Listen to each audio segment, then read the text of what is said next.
reinará con el nombre de Juan Carlos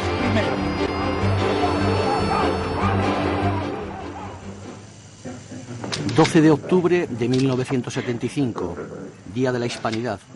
Franco inaugura un curso en el Instituto de Cultura Hispánica presidido por Alfonso de Borbón. Es el último acto público de Franco. A partir de ese momento se desencadenó una larga agonía que le llevó a la muerte. Se hablaba de que padecía una gripe importante, pero su estado de salud se agravó con los acontecimientos políticos y sociales que estaba viviendo España en 1975, que le afectaron profundamente y que, según los médicos que le atendieron entonces, fue muy probable que le originaran un infarto de miocardio la noche del 15 de octubre. Todo aquello concluyó con una infección generalizada, con peritonitis intratables, con perforaciones gástricas que no obedecían a los tratamientos quirúrgicos ni médicos, y todo aquello lo condujo a una muerte, pero una muerte muy lenta, muy agónica, en la cual pues la actuación médica, digamos, que no fue bien comprendida por la opinión pública, puesto que algunos nos tacharon de una lucha encarnizada e inútil, como en cierto modo también pudo ser. El doctor Palma Gámez formó parte del famoso equipo médico habitual que atendió a Franco en aquellas fechas en las que España vivía sobrecogida por la violencia del terrorismo y atemorizada por la crispación de la ultraderecha. El régimen de Franco era condenado internacionalmente por los fusilamientos de miembros de ETA y FRAP y vivía una profunda crisis que se acentuaba el 16 de octubre cuando Hassan II, entonces rey de Marruecos, anunciaba la Marcha Verde sobre el Sáhara español. Un día después, Franco preside su último Consejo de Ministros en El Pardo. Está monitorizado y los médicos siguen su electrocardiograma desde una habitación contigua. El problema de África, a Franco, como todo de África, le hirió de manera muy viva, le impresionó muchísimo. Y yo creo que la causa de su muerte fue, por lo menos se adelantó, por el problema de África. Él pensaba que el problema de África era un problema suyo, que solo él lo podría arreglar y que tenía que arreglarlo y tenía que evitar que aquello acabara tan mal como desgraciadamente después acabó. 18 de octubre, Franco redacta su testamento y días después el gobierno reconoce oficialmente que está enfermo y la política del régimen se endurece. El proceso 1001 había llevado a la cárcel a numerosos dirigentes obreros que seguían desde las celdas el desarrollo de la enfermedad de Franco. Rafael Pillado, sindicalista, líder histórico del Partido Comunista Gallego y trabajador de la empresa Bazán en Ferrol, estaba en aquellos momentos en Carabanchel cumpliendo condena por el famoso juicio de los 23, el último gran proceso del Tribunal de Orden Público. Había una serie de acontecimientos políticos que indicaban que la muerte de Franco era también un factor de desarrollo de la lucha, de las fuerzas democráticas, y evidentemente eso también llega a las fábricas y eso también da a los trabajadores también una perspectiva distinta. Ya no es solo el mundo del trabajo que está peleando, aparecen otra serie de fuerzas, sectores sociales que se suman extraordinariamente y que empujan. Es decir, todavía no había democracia, pero ya partíamos de la base de que eso no lo paraba ni Dios. Vicente Álvarez Areces, hoy presidente del Principado de Asturias, fue uno de los activistas universitarios que sufrió la represión de la dictadura en la Universidad de Santiago de Compostela y Oviedo, en aquellos momentos en los que en la universidad había muchos grupos políticos y muy dispersos. Yo siempre luché por la idea de que era mucho más importante abrir la universidad a un movimiento más amplio de tipo social, conectar con el conjunto de la sociedad en aquel momento de Galicia o de Asturias, que recluirte en aquellos grupos tan reducidos, ¿no? Es verdad que la represión al principio no actuaba con tanta dureza en la universidad como en el movimiento obrero, ¿no? Luego, cuando las cosas fueron a mayores, ya realmente se endureció y ya se vivió una dureza muy grande. Los núcleos de hostilidad eran reducidísimos, por lo menos lo que yo había podido, captar, ¿no? En aquel momento de decir, aquí cuando viene Franco se va a levantar la gente, se ha muerto el tirano, y de eso nada. Porque entre otras cosas, aunque la gente diga lo contrario, Franco de dictador tenía muy poco. Yo he tenido con él muchas conversaciones y realmente él siempre tendía a suavizar pues en fin, las circunstancias y no a imponer su criterio de manera absoluta. Eso nunca. Porque en Franco predominaba siempre la prudencia sobre la astucia. A finales de octubre, Franco padece fuertes hemorragias gastrointestinales, trombosis y peritonitis, pero se mantiene consciente, y es él mismo el que decide ser sustituido como jefe del Estado español. Pero nadie asegura al príncipe que esta sustitución vaya a ser definitiva. Lo primero que hace don Juan Carlos es visitar las tropas españolas en el Sáhara, una decisión aceptada por los mandos del ejército, pero que cuenta con la oposición del presidente de gobierno, Arias Navarro. Personajes del mundo de la cultura como Albert Boadella trabajan en aquellos momentos para mostrar a la sociedad española la representación del desplome de un régimen político que agonizaba junto a su creador. Asistimos en aquel momento a un espectáculo que a mí me parecía sádico, que era un espectáculo, diríamos, de aquella degradación hasta aquellos límites ya casi pornográficos, de cómo se iba aquel hombre degradando. Y sádico también porque pues mucha gente, no sería mi caso, pero mucha gente disfrutaban, diríamos, de aquello como una especie de catarsis, ¿no? Como si fuera una tortura que había que aplicarle, como si realmente la naturaleza fuera justa. En los primeros días de noviembre, Franco se desangra. Por razones de seguridad, los responsables del Pardo se oponen a que Franco sea llevado al hospital y los médicos deciden operarle allí mismo. Se habilita el botiquín del regimiento de guardia como quirófano de urgencia. Va a operar el doctor Hidalgo. 24 especialistas están preparados por si es necesaria su intervención. Se da orden de que el regimiento permanezca a oscuras porque hay que potenciar la luz del improvisado quirófano.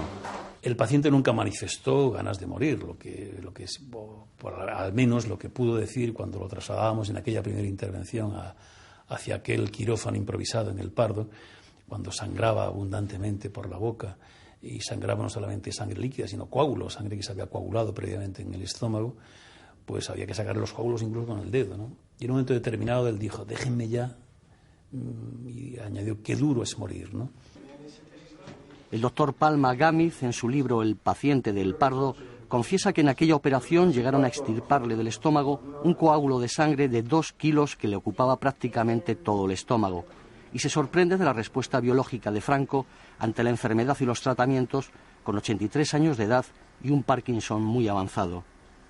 En aquellas fechas, José Utrera Molina, falangista, político fiel y amigo de Franco, visitaba con frecuencia el Pardo para preguntar a la familia por el estado del paciente. Recuerdo que en una ocasión, la más patética de todas, íbamos subiendo la escalera, Antonio Rodríguez Acosta y yo, que era mi subsecretario, y de pronto miro y oye, Antonio, que estamos pisando la sangre de Franco. Y me dice, pues es verdad, vamos a tirar por otro lado. Y es que estamos pisando la sangre de Franco. Esa es una anécdota que le refiero a ustedes como consecuencia de que los medios que se estaban poniendo pues para resolver la situación terminal de Franco pues no eran excesivamente extraordinarios y sobre todo positivos. El 6 de noviembre la Marcha Verde se detiene ante los campos de minas del ejército español. Después de momentos de tensión, Hassan II da orden de parar la marcha y España acepta negociaciones con Marruecos y Mauritania que terminaron con la cesión del Sáhara y en definitiva con el abandono del territorio de las tropas españolas. El arquitecto José Taboada vivió aquellos momentos como soldado de reemplazo en el Aaiún. Yo recuerdo estar poniendo las minas, los zapadores de ingenieros en la frontera para impedir la entrada de la Marcha Verde y el ejército que la acompañaba, y de la noche a la mañana dar la orden de quitar esas 60.000 minas para dejar entrar a los marroquíes. Ese juego con los sentimientos y con lo que el papel que los soldados y el ejército estaba haciendo ha sido un engaño terrible, no solo para los saharauis, que luego se ha visto el engaño, sino para los propios soldados. El agravamiento de la enfermedad había hecho ineludible el traslado de Franco al Hospital de la Paz, donde se le practica una nueva operación y ante el asombro de todos la supera. El presidente Arias había presentado su dimisión, pero el príncipe le ruega que no lo haga.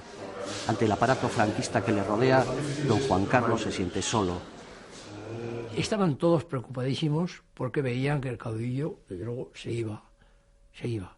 Y veían los intentos de Girón para hacerse un poco el testamentario de Franco, y por eso quería que Franco le entregara a él su testamento. Y Franco no se lo entregó a su hija. Y Girón se lo pidió a la hija. La hija le dijo que no, que se lo había dado su padre a ella. Ella lo había pasado a máquina, por orden de su padre, y el testamento lo comunicaría ella al presidente del gobierno, que era Carlos Arias, cuando se produjera el desenlace fatal de Franco, pero no antes.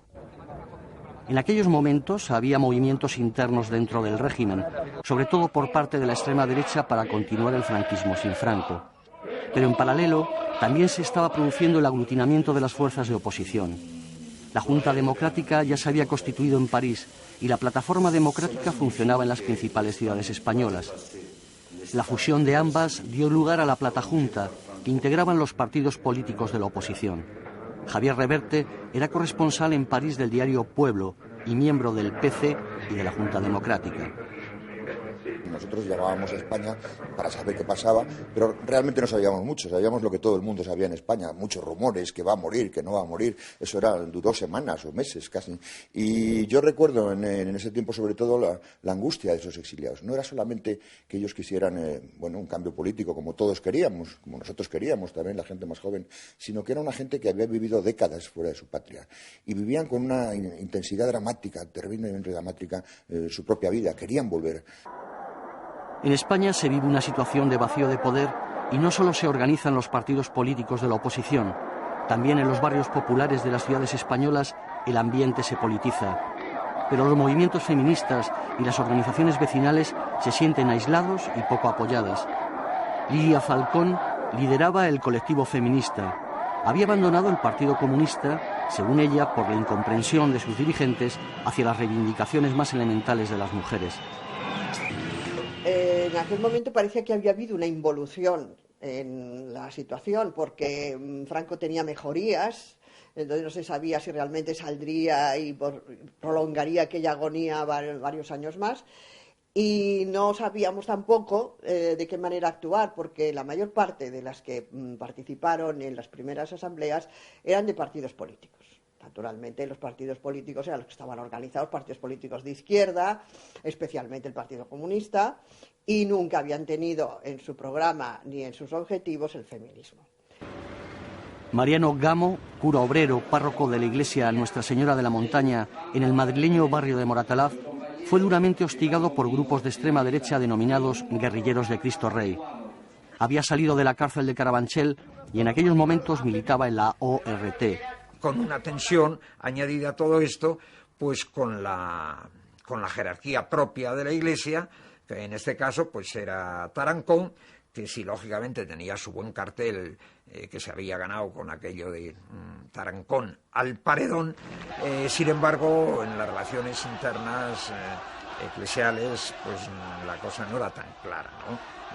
Tarancón daba una imagen exterior aperturista, de concilio, de hombre capaz de dirigir la Iglesia española en un momento de crisis, pero en el interior sus posiciones eran fundamentalmente conservadoras. Franco prosigue su agónico camino hacia la muerte. Se desata la polémica sobre si es humano o no el tratamiento médico que está retrasando su muerte y que no puede devolverle a la vida. Esa tortura continuada yo creo que nos compensó a algunos que hayamos sido torturados en las comisarías de policía. Pensamos que una pequeña parte del sufrimiento que había causado le estaba tocando a él. La publicación años más tarde de estas fotos realizadas por su yerno Cristóbal Martínez Bordiú, marqués de Villaverde, y vendidas por él a una revista, revivó la pregunta de si le fue prolongada la vida por cuestiones políticas. El equipo médico era un equipo médico por encima de todo y no se hubiese prestado a ningún tipo de manipulación política y ni las percibimos, ni se intentaron, ni las hubo. Eso délo usted por hecho. Se intentó, yo creo, mantenerlo vivo porque pensaban los franquistas de entonces que mantener vivo a Franco era mantener vivo al sistema. Era para mí la representación, casi diría, metafórica de un régimen, ¿no? De un régimen que ya estaba... No era solo Franco, ¿no? Era un régimen que ya estaba entubado, ¿no? Y que hacía años que estaba entubado. cuando ya no había más que aquella imagen y se le trataba de aferrar a la vida por medios tan artificiales, uno se daba cuenta de que no tenía relevo, de que aquello se había acabado para siempre.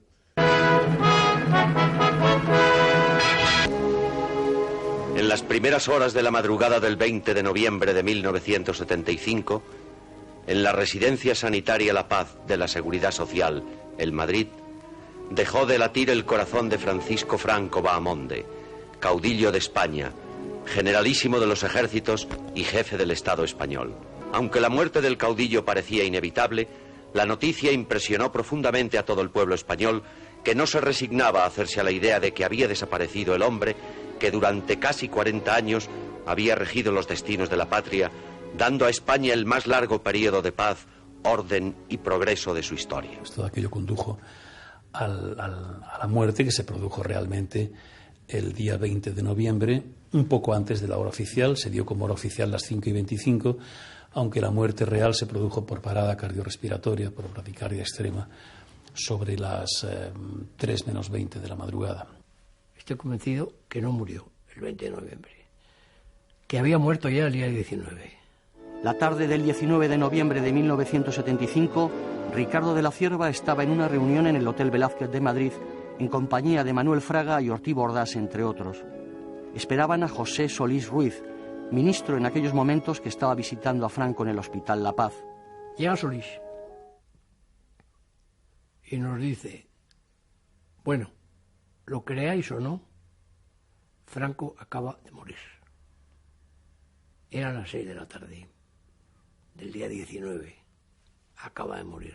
¿Cómo acaba de morir? Pues sí, que ya le han retirado la ayuda suplementaria que tenía, que prácticamente le mantenía con vida, pero artificialmente, y entonces inmediatamente ha muerto.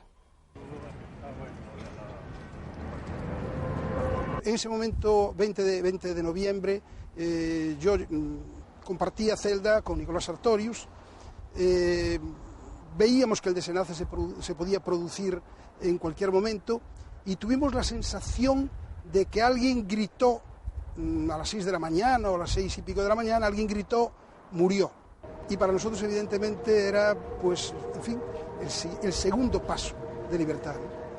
Es curioso que no tengo una impresión de alegría, cosa que hubiera sido absolutamente coherente, ¿no? Sino la sensación que se ha muerto alguien de la familia. Es terrible esto, ¿no? Es decir, lo que es el síndrome de Estocolmo, ¿no? Es una cosa tremenda, ¿no? Alguien, un abuelo, un bisabuelo de la familia, en fin, un abuelo, digamos, hablando en plata, un poco cabroncete, ¿no? De aquellos que también hay en la familia, pero hay una cierta sensación extraña de algo propio, ¿no? Para bien o para mal, ¿no? Caudillo de España, Padre nuestro que estás en el cielo, santificado sea tu nombre, vénganos en tu reino. Yo me quedé, pues, muy silencioso y lo único que recuerdo es que recé.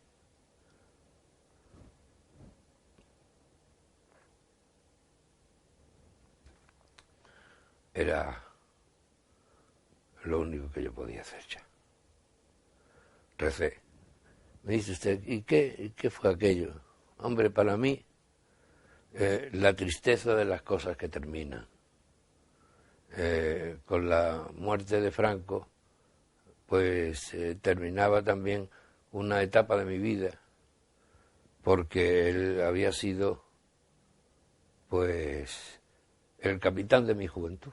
Ya sé que en la vida el fallecimiento de cualquier persona no debe de ser motivo de alegría, pero fue una sensación de alivio impresionante, porque ya no era la persona, era todo lo que simbolizaba, ¿no? Aquella opresión tremenda que duró tantísimo tiempo. En el Palacio de Oriente quedó instalada la capilla ardiente con el cuerpo embalsamado de Franco. Cientos de miles de personas pasaron por delante del cadáver. Muchos querían ver por última vez a quien les gobernó durante 40 años. Saltico, Franco. Muy bueno, a los pobres. Muy bueno, muy bueno. Hay quienes fueron a despedirse de su caudillo y a mostrar su apoyo al régimen franquista, y algunos a ver de cerca el cadáver del dictador.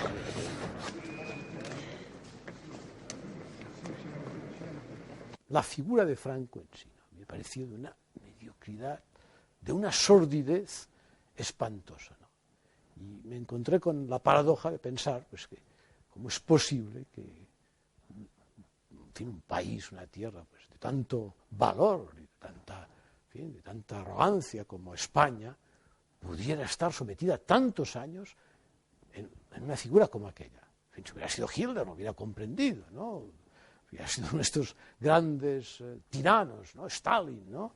Pero aquel hombre, ¿no? ¿Y cómo es posible? Yo creo que esto sí que es algo que hace falta que los españoles reflexionen profundamente qué ocurrió, cómo fue posible que ocurriera aquello, ¿no? Que aquel hombre los tuviera dominados tantos años y de qué manera, ¿no?